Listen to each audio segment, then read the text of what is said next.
Seringkali kita mengira sukses itu ketika punya mobil mewah, rumah besar, saldo bank yang tak berseri, dan nama yang dieluh-eluhkan oleh banyak orang. Tapi benarkah itu merupakan makna sukses yang sesungguhnya? Mari kita berhenti sejenak, tarik nafas dalam-dalam, dan mari kita renungkan bersama.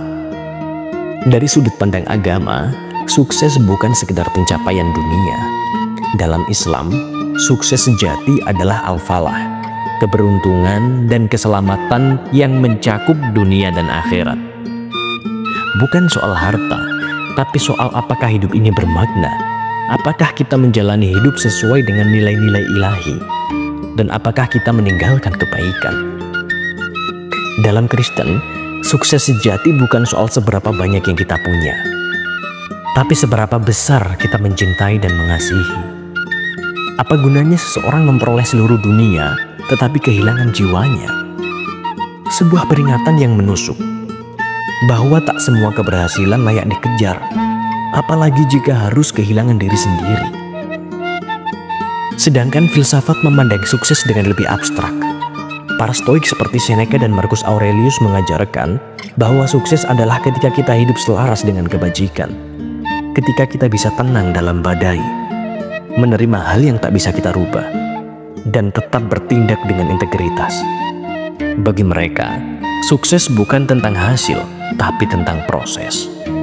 Aristoteles menyebut dengan eudaimonia, kebahagiaan yang mendalam, bukan kesenangan sesaat. Ia percaya bahwa manusia sukses jika ia mengaktualisasi potensi terbaiknya dalam kebaikan, pengetahuan, dan kebajikan. Lalu bagaimana psikologi modern memandangnya? Banyak psikolog sepakat bahwa sukses bukan hanya pencapaian eksternal, tetapi juga kepuasan batin. Abraham Maslow menyebut dengan self-actualization sebagai puncak dari kebutuhan manusia. Ketika seseorang menjadi versi terbaik dari dirinya sendiri, bukan hanya dari segi materi, tetapi juga dalam hal makna, kreativitas, dan cinta. Martin Seligman, tokoh psikologi positif, menyebut 5 pilar kebahagiaan dalam konsep PERMA: positif, emotion, engagement, relationship, meaning, dan achievement. Lihatlah, hanya 1 dari 5 yang berbicara tentang pencapaian. Sisanya adalah tentang pengalaman batin, relasi, dan makna hidup. Dan izinkan saya berbagi sedikit dari sudut pandang saya sendiri. Saya mulai sadar bahwa sukses itu bukan ukuran yang bisa ditetapkan oleh orang lain. Bukan berapa banyak mobil yang diparkir di garasi, atau seberapa viral nama kita di media sosial. Sukses bagi saya adalah ketika saya bisa pulang ke rumah dengan melihat senyum anak saya dengan tulus. Bukan karena saya membelikannya mainan mahal, tapi karena saya hadir sepenuh hati. Sukses adalah ketika saya bisa bekerja dengan penuh semangat, karena pekerjaan saya selaras dengan passion, dengan nilai-nilai saya, bukan sekedar mencari gaji yang tinggi. Sukses adalah ketika saya bisa tidur dengan damai, tanpa beban rasa bersalah karena telah menyakiti orang lain demi ambisi pribadi. Sukses adalah ketika saya bisa menjadi diri sendiri, bukan topeng yang harus saya kenakan agar diterima oleh dunia. Saya tidak menyangkal bahwa harta, jabatan, dan prestasi itu penting.